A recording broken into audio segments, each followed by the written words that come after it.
So welcome, Mr. Jesse Reed, to our Business Spotlight interview. My name is Nana Jakum. I'm your host, as well as I am the business coach and a CPA by profession in Brooklyn, New York. I am the managing partner for Action Coach, the New York City. Action Coach is the #1 business coaching franchise in the world, and we are located in over 60 to 20 countries with over 1,500 coaches. So what I'd like to do, Mr. Reed, is if you can tell us a background of yourself as a person, a bit of your business, where you're located and how long you've been in business. Sure. Yeah. Thanks for having me. Yeah, I am a graphic designer, and I grew up in Ohio, and I went to school at the University of Cincinnati, where I studied and majored in graphic design. And I've lived in New York for 13 years now and have worked in various positions in the graphic design field. So my first job was at the Museum of Modern Art. I was an in-house graphic designer there. I worked at an agency called Pentagram for about 5.5 years. And then in 2017, I co-founded a design agency called Order, and we're located in Brooklyn, New York, in the Greenpoint neighborhood. And that's my primary business. And then in addition to that, I'm a co-founder of two other businesses. One is a publishing company called Standards Manual, and then the other is a software product called Standards, which is used to build and host brand guidelines. So everything is related to graphic design, just in sort of different specific areas. Great, thank you for that. So if you can tell me, how long have you been in business? When did you start your first business? And how long have you been an entrepreneur? And before that, if you can tell us about your previous life. Yeah. So the publishing company was actually first. So myself and my co-founder, Hamish Smyth, we started that technically in 2014. So it's almost on our 10-year anniversary this year. So that's pretty wild. And we started that company while we were both working at Pentagram, that agency that I mentioned. And it was sort of a nights and weekends hobby, or it was just a single book that we first published, and we did it on Kickstarter. So we started our whole business essentially through a Kickstarter project. And then we did a second book a year later, and then it just grew from there. So we've done 11 titles in the past 10 years. And so that's the longest running business technically. And then we also started Order, which is the design agency, in 2017. So yeah, we're I don't know how many years old that is, but about like seven years old. And we focus on primarily identity design or branding. And we work with clients in all different industries, from tech to higher education to startups to museums, financial institutions, you name it. And yeah, we've been doing that, yeah, for 7 years. So, and then Standards, the third company, we've been working on it for about 4 years, but it's just, I would say, a little over a year in its public facing sort of state. So it was in beta for a while, and now it's a subscription service sort of platform and model, so anyone can sign up for it. So yeah, obviously I am very interested in entrepreneurship and starting businesses and companies. Have always been really fascinated by how businesses operate. And I think even from when I was a very young, child, I started my first company when I was 13. It was a skateboarding company, actually. So, very small, but my mom gave me $200 to start that company. And, I started to take out advertising in magazines, and I would print shirts myself and design the graphics for skateboarding. And this was all before I knew that I wanted to be a graphic designer. So I would actually say the business part of myself came first. And then I discovered what graphic design was, and actually how powerful the tools of a graphic designer impact businesses. So now I sort of combine both of those passions. And yeah, that's sort of where it's taken me. Wow, that's awesome. That's great. So you started out as an entrepreneur or you worked as an employee? What was the journey? An employee for sure. I mean, if you don't count the skateboarding company, which I was, a teenager and, it Yeah. only sort of lasted a few years, but out of school, yeah, I was, like I said, I was an in-house junior graphic designer at the Museum of Modern Art, MoMA. And so, yeah, and, before that, while I was in school, I did 5 different internships at various companies. So I started as an intern, moved into a junior designer position as my first full-time job. And then I moved to that agency Pentagram where I was, I would say a mid-level designer, and then eventually got promoted to associate partner. And I was in that position for about 3 years, I think, 3 years, can't remember. And then once I left and started Order with my co-founder, we both worked at Pentagram together. So that's where we met, started the publishing company, and then left to start Order. We were both associate partners, and then left to become essentially partners of our own, firm. So yeah, started from intern all the way to a partner. Wow. So it looks like you're a pretty successful employee. Now tell me, what was the reason why you decided to become an entrepreneur and work for yourself?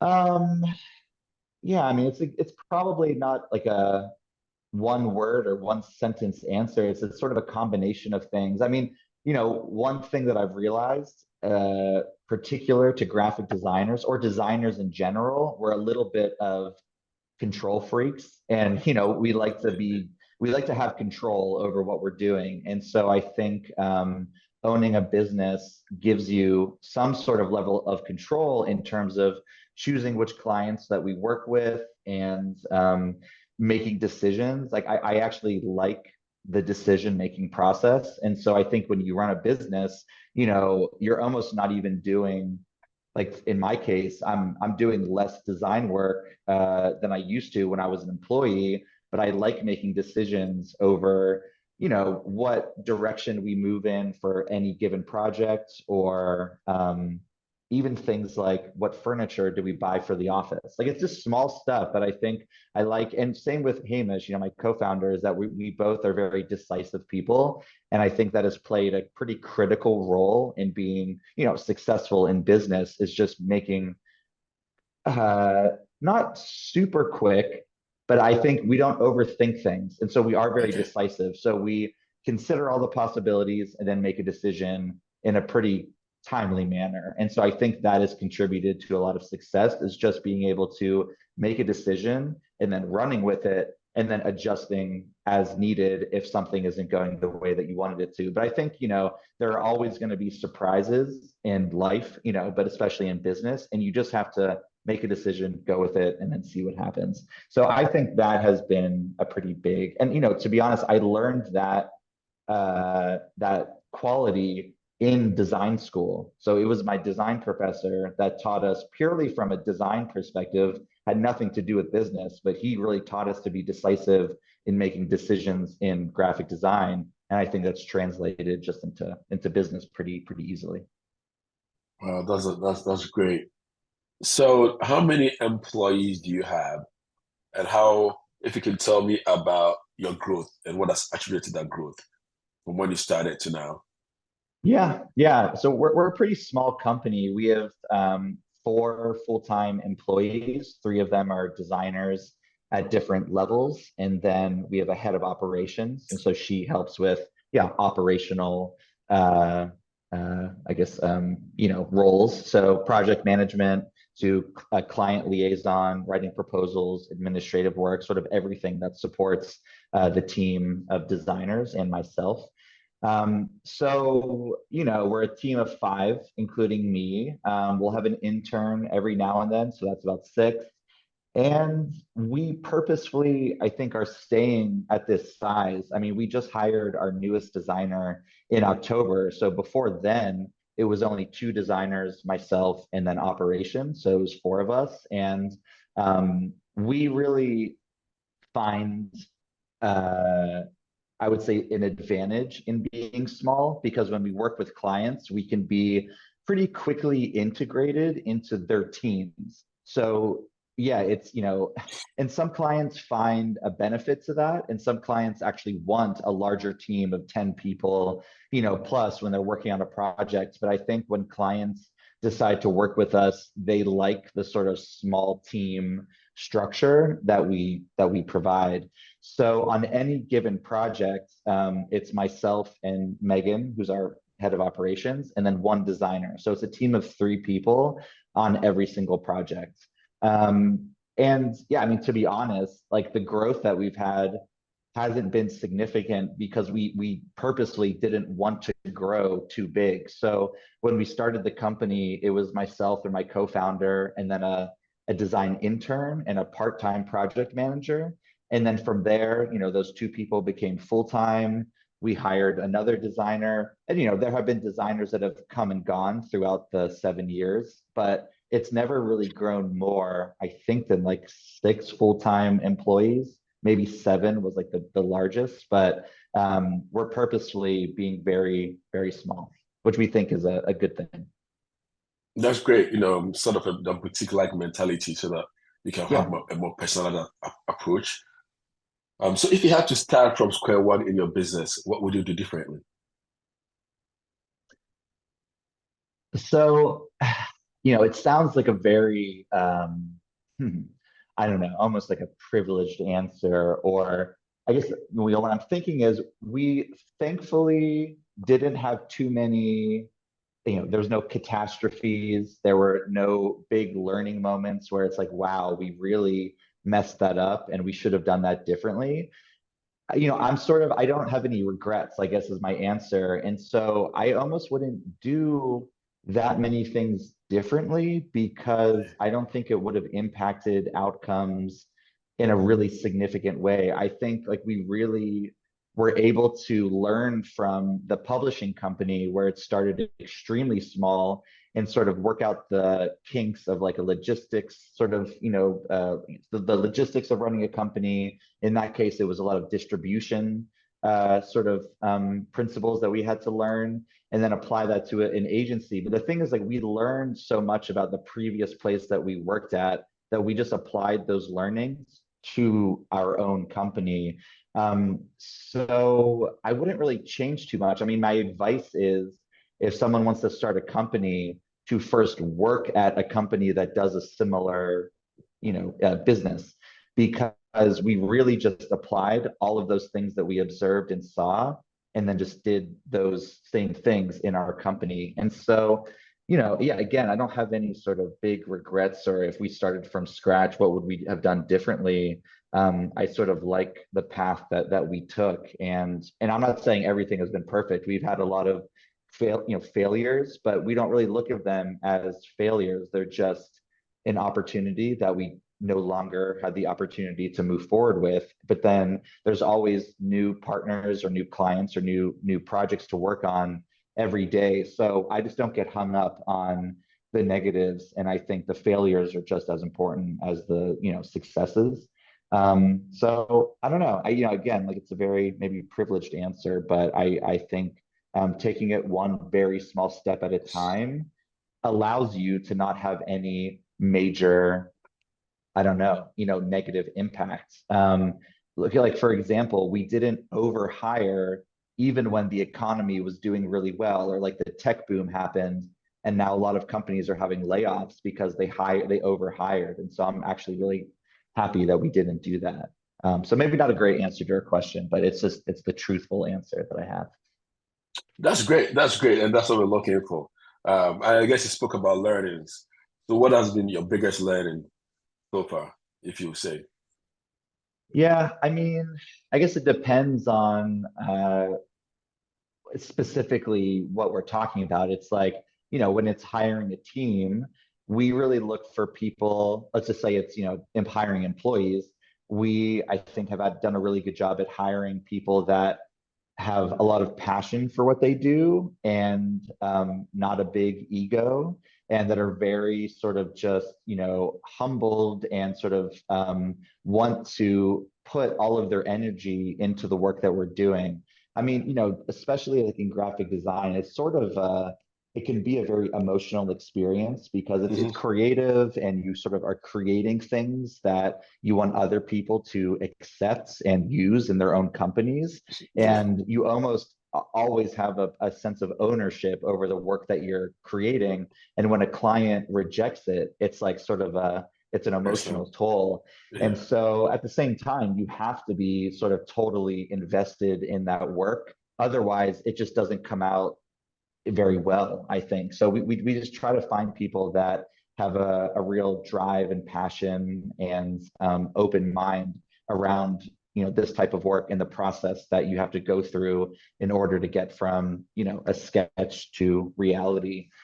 So I think, again, we've been very careful about who we hire and what their motivations are. I think we don't look at people who just want to, get more money or just get a larger salary or like make it to the top of whatever chain you're trying to make it to. I think all of that stuff sort of happens naturally, but we're really looking at smart, driven, passionate people that want to lend their minds and not just sort of technical skills to our company.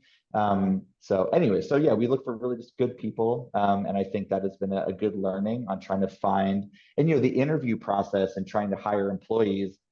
I was never taught how to do that. So yeah, essentially, I have to learn it on the job and try to, like, when you interview people, you start to see different qualities of a person and how they might best fit into the culture of your organization or business. So you have to really find the right culture fit and what they want out of a job and what you want out of them. And hopefully it's a mutually beneficial, engagement. So that's with employees. And then I think when we take on projects and clients, um, we want to work with really nice people, with people doing no harm in the world, people trying to, improve some sort of quality of life. And that could be still selling a product. It doesn't always have to be, nonprofits or people doing humanitarian, work, which we also like working with them a lot. But it doesn't, so we like to work with any type of person as long as they aren't mean or or sort of difficult to work with. I think this life is too short to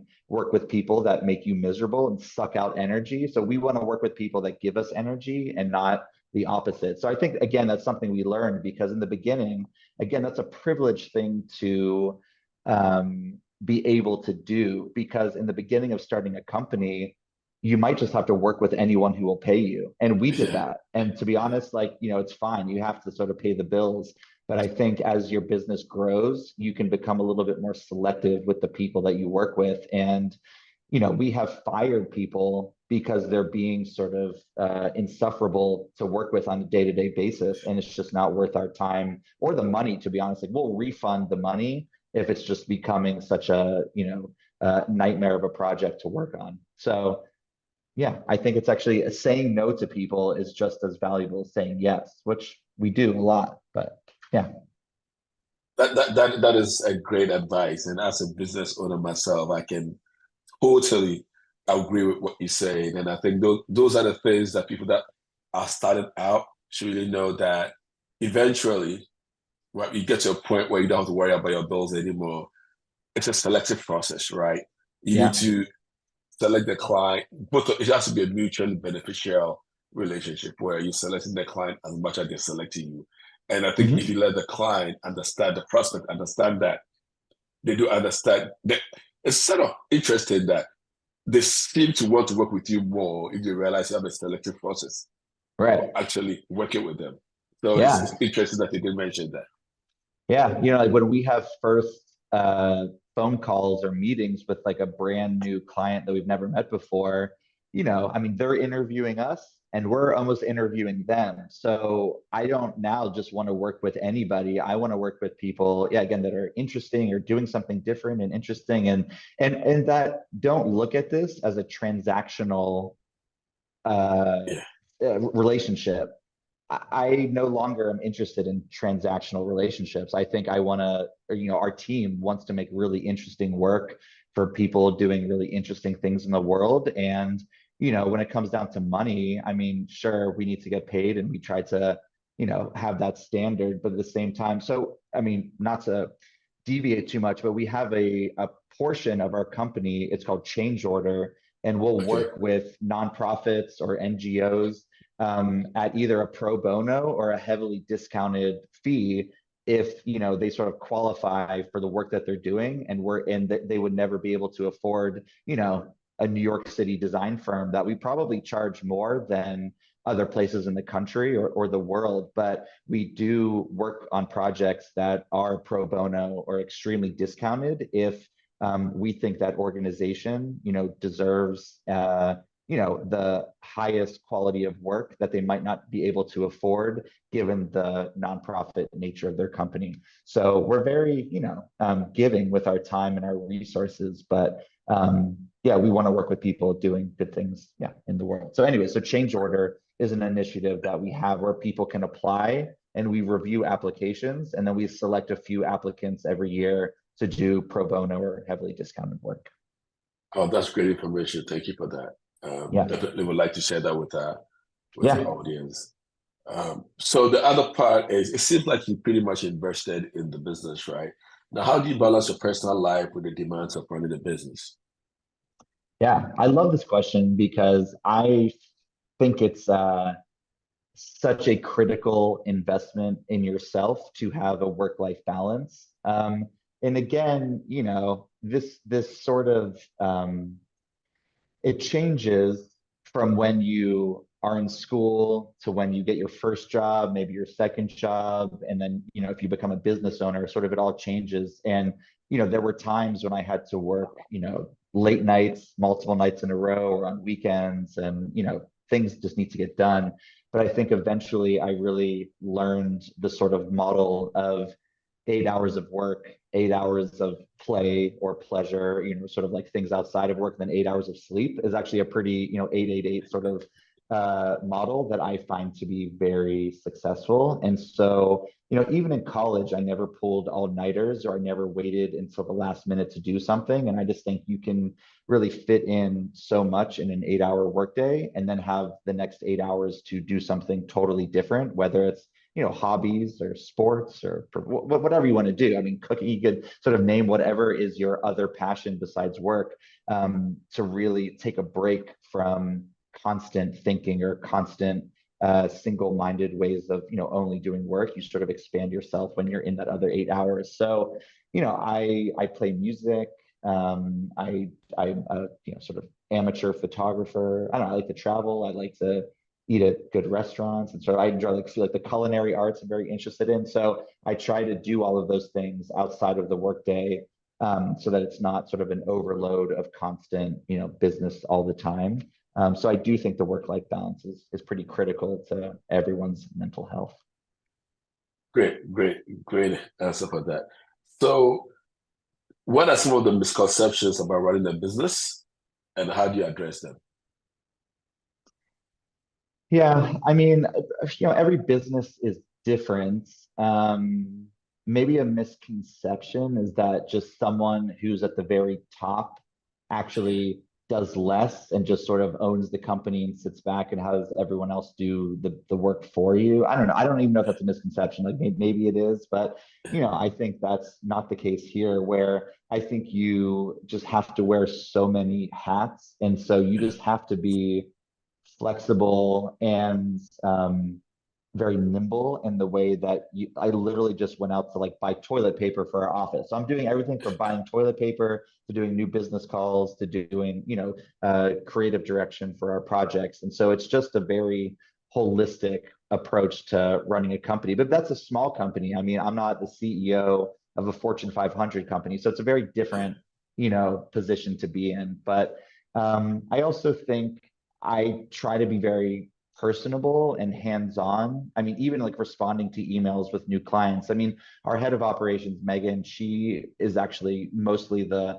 first point of contact, but I still like to remain very involved in every single aspect of our projects and not just, start a project and then I just go away and then let the team finish it. I'm involved in every single step of the way. So I think that's a lesson also that I learned, is that you shouldn't sort of pull back from your involvement as much as you can. I mean, obviously there's sort of a way to give responsibilities to different people and sort of, break up your time so that you're able to do everything that you need.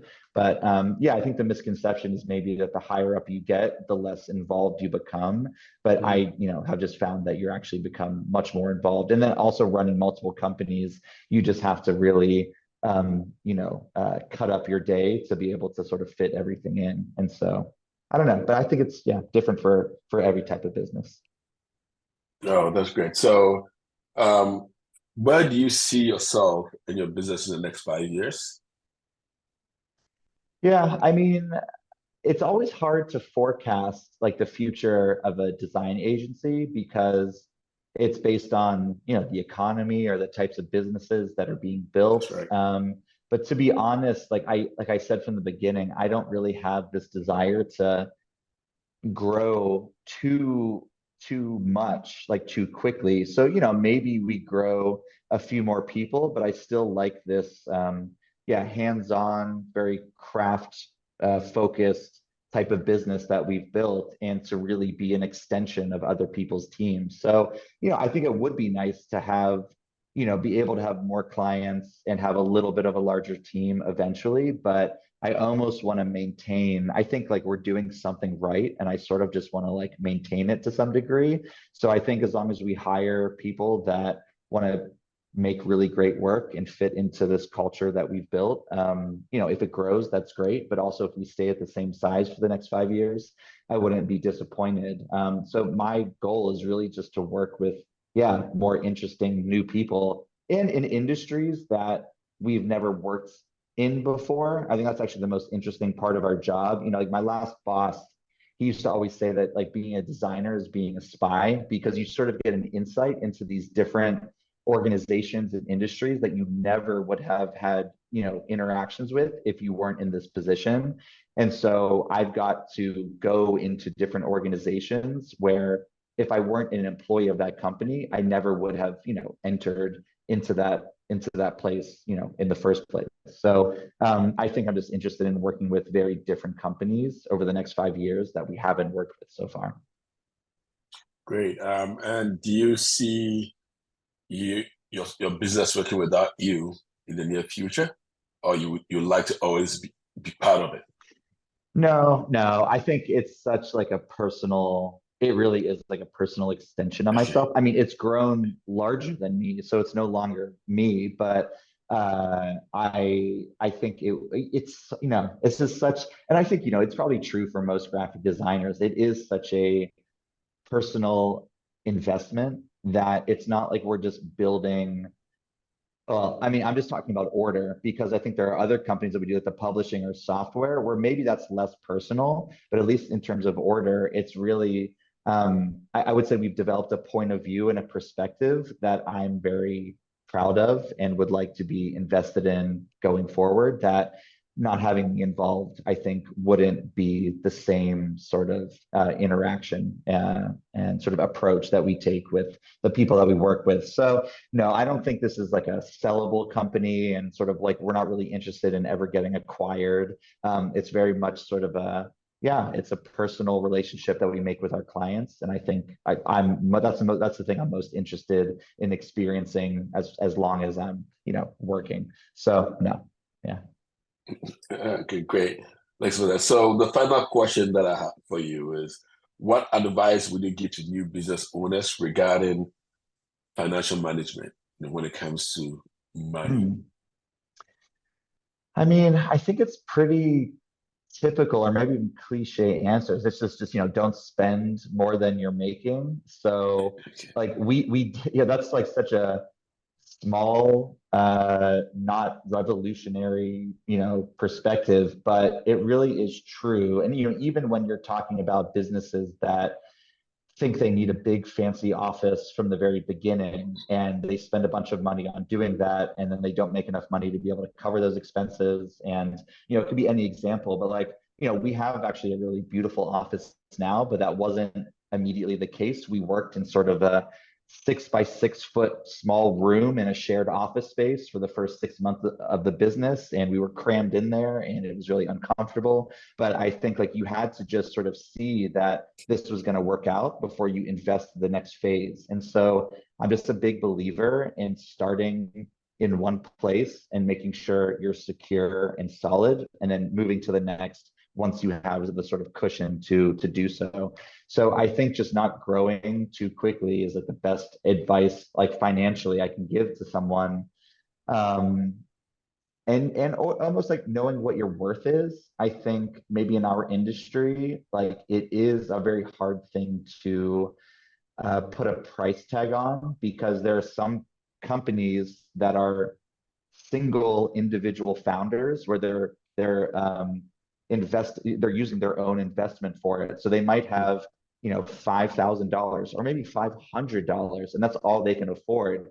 And then you work with companies that might have $500,000, and it's really hard to sort of price tag on the same type of work when the organizations and sort of corporations you're working with are at such different levels. And so you do have to be flexible working with small businesses versus medium sized versus large corporations.